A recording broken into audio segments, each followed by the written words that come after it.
My name is Ethan Cole, and for 20 quiet years, I lived on the northern edge of Silver Pine Lake, just me, a cedarwood cabin, and the gentle lapping of water against the dock I'd built with my own hands.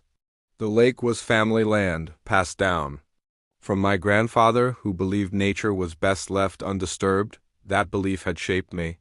I was a retired architect, a widower, a man who found more wisdom in birdsong than board meetings, asterisk every morning I brewed black coffee, walked with my old Labrador, Jasper, and sat on the porch watching the mist roll across the water. That view, it was peace itself. I kept my property clean, paid my taxes, and minded my own business. Then the trucks arrived. At first, it was subtle. Bright orange survey flags appeared along the southern bank. A pair of men in vests and mirrored sunglasses were spotted taking measurements near the tree line. I asked one of them what was going on. Routine HOA easement check, he said with a shrug. As if it were an ordinary Tuesday, but this wasn't their land. My property sat just outside the official boundary of the newly formed Silver Pine Valley Homeowners Association, a sprawling development of beige homes, vinyl fences, and manicured lawns that had crept up from the south like ivy over the past 5 years. I'd watched from a distance as the neighborhood grew, bringing with it drone deliveries, garage sales, and suburban committees. I'd stayed out of it.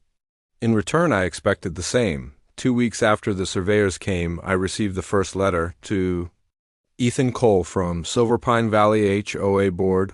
Your lakeside structure, wooden dock, has been deemed non-compliant with community safety standards. Immediate action is required to avoid further penalties. Asterisk, it was absurd. My dock had stood for years, safe and sturdy. But this was just the beginning. Asterisk, the next letter cited an unauthorized water vessel. Then came one accusing me of environmental neglect, whatever that meant. By the fourth notice, I was being fined $500 for non-participation in HOA sustainability efforts.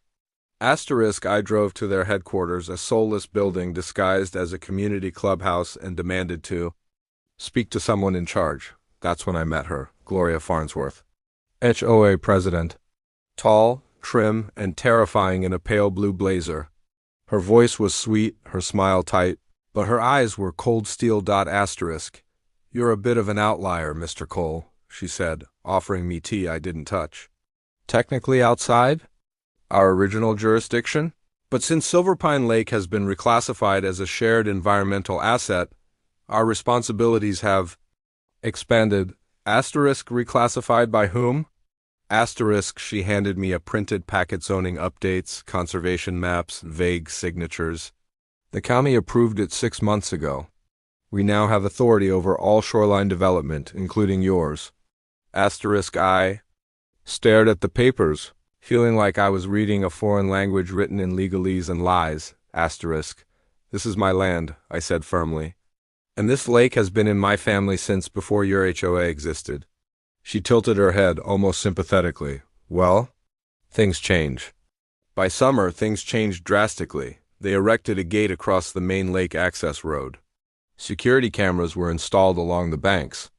My dock was stripped bare, no warning, no permission.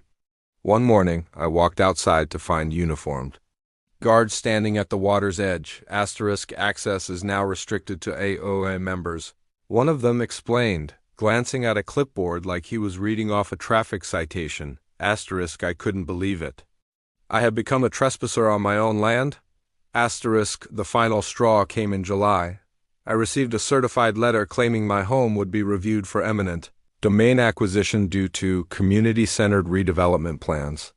The HOA wanted to build what they called a lakeside amenity hub, a resort-like space featuring floating decks, rental cottages, and wellness programming.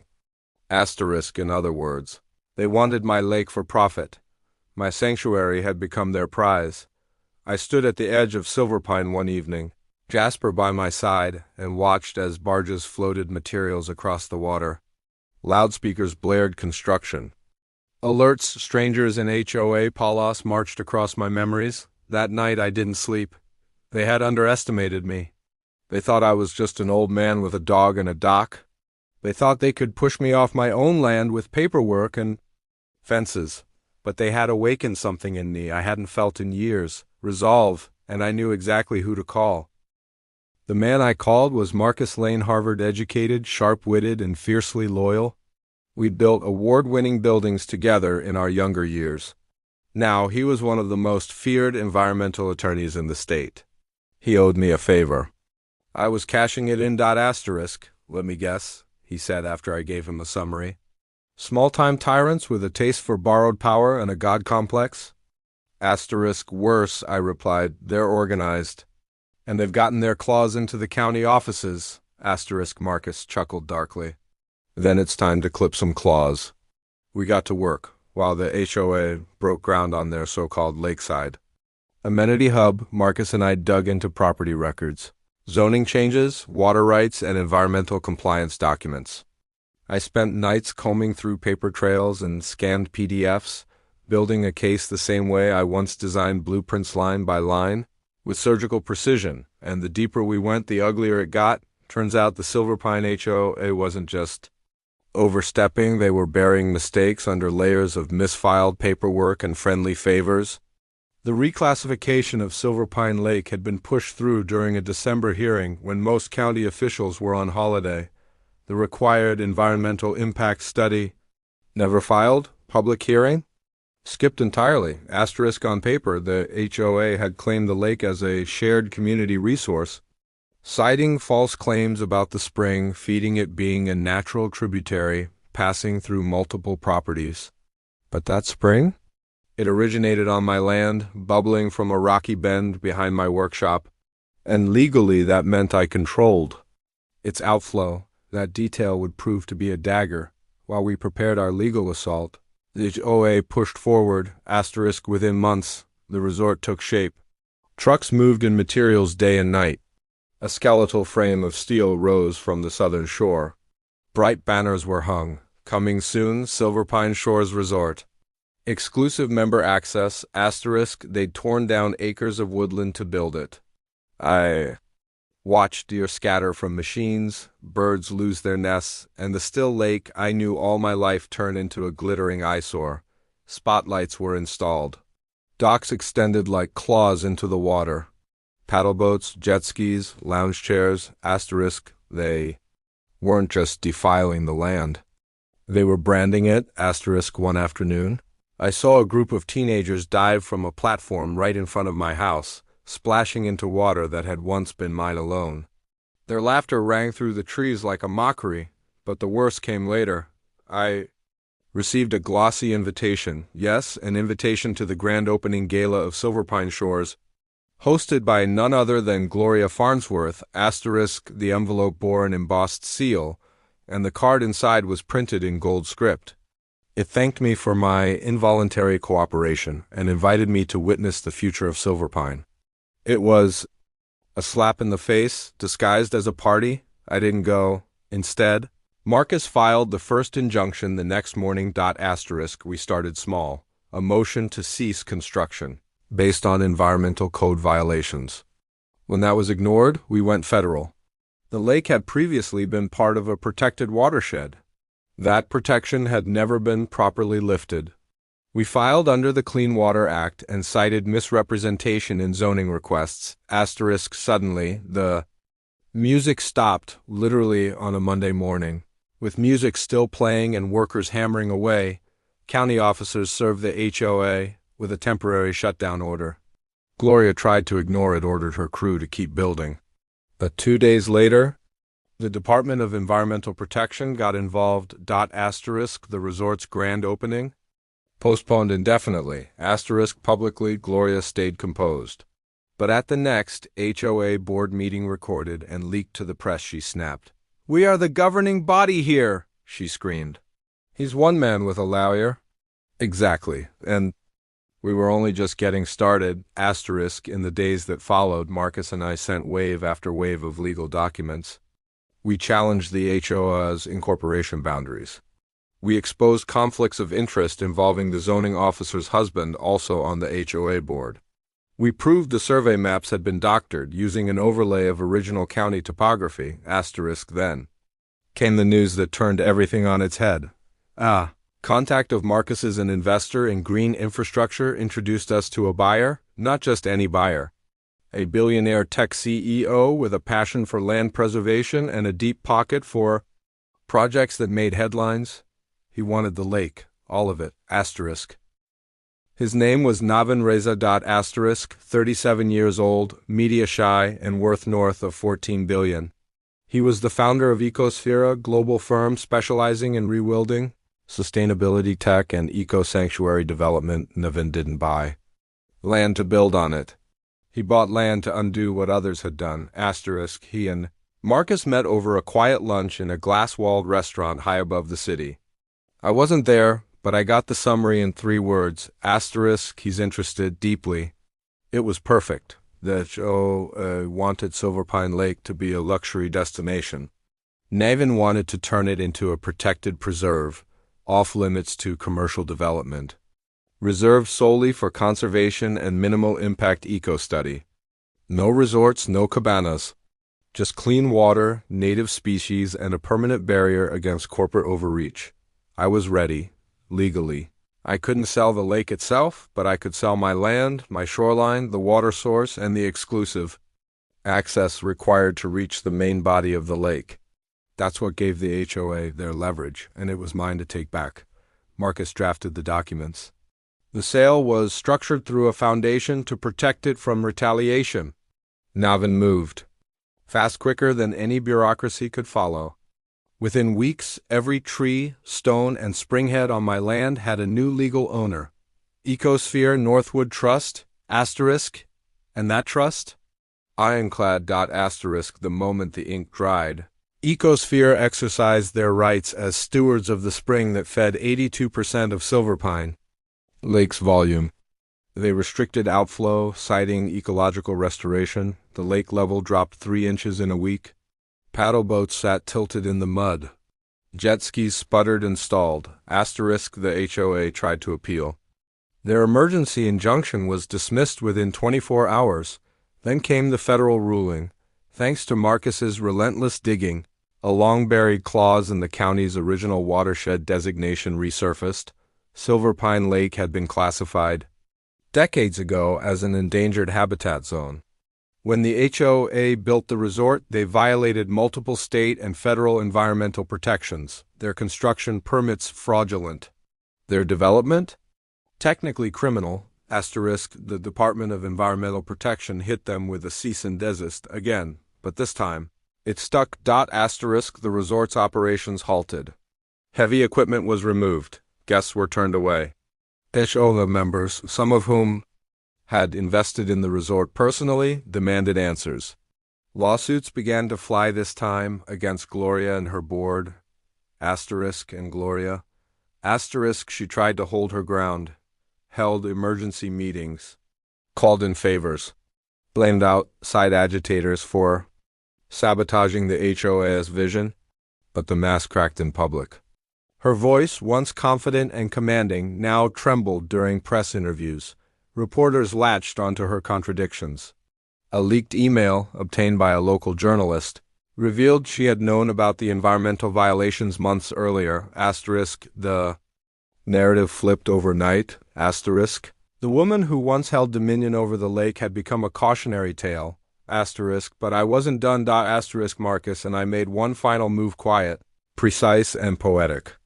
We filed a restoration petition with the State Environmental Board requesting that Silver Pine Lake be returned to its original protected status, now backed by Ecosphere's resources and land ownership. It passed unanimously.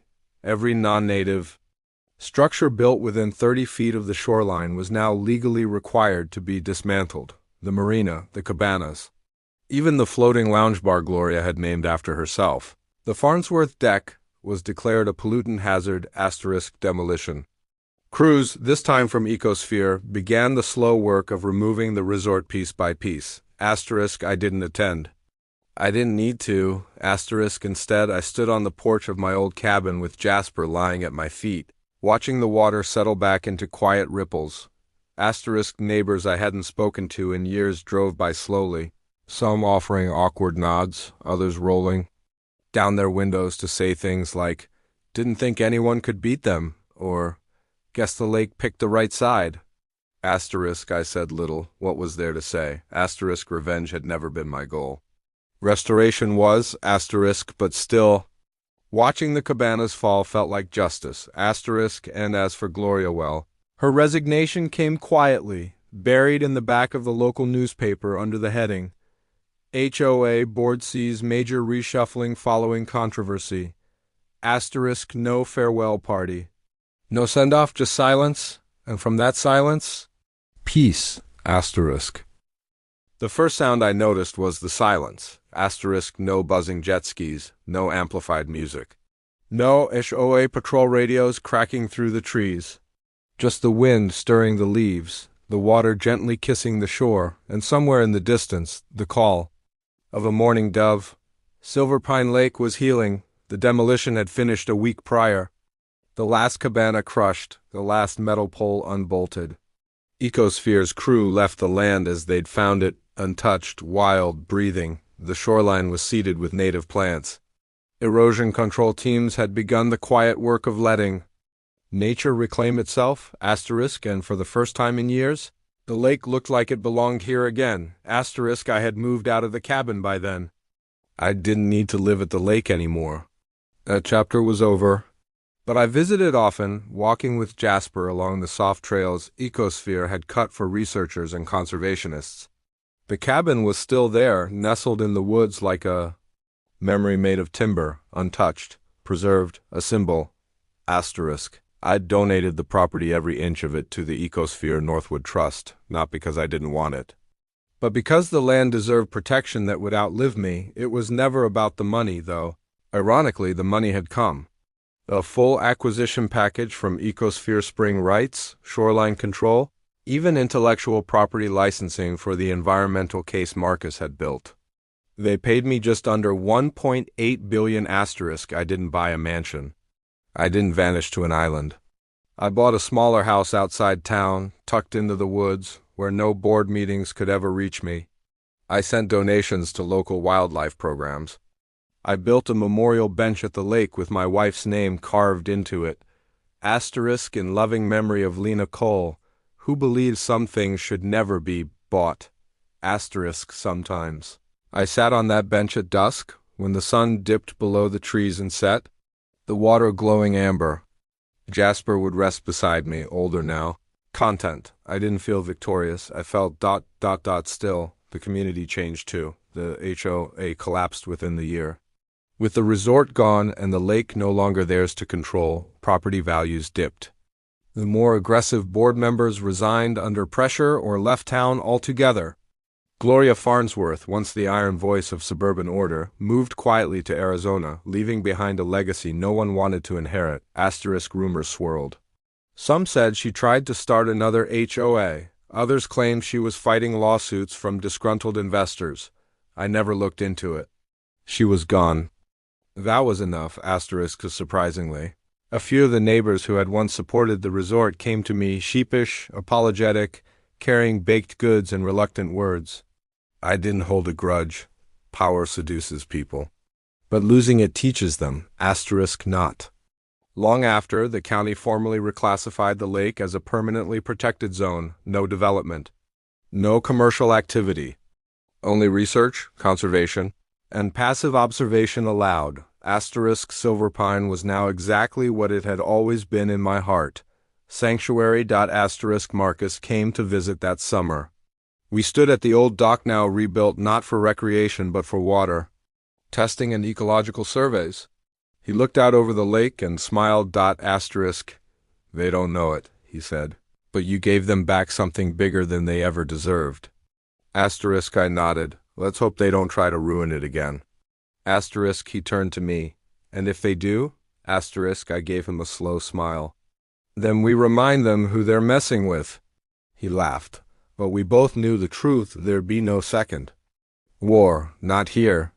Not now, because some victories leave scars, and some scars are maps that lead you home. Epilogue. For those who ask, what's the moral? It's this. Sometimes the world doesn't need another hero with a hammer. It needs an architect with a blueprint and the patience to watch the walls crumble on their own. Asterisk. When you're outnumbered, Outmaneuvered and underestimated, don't shout, don't rage. Just sharpen your mind, steady your hand, and strike with precision, because power built on greed collapses under the weight of truth, and the greatest revenge is peace. Asterisk.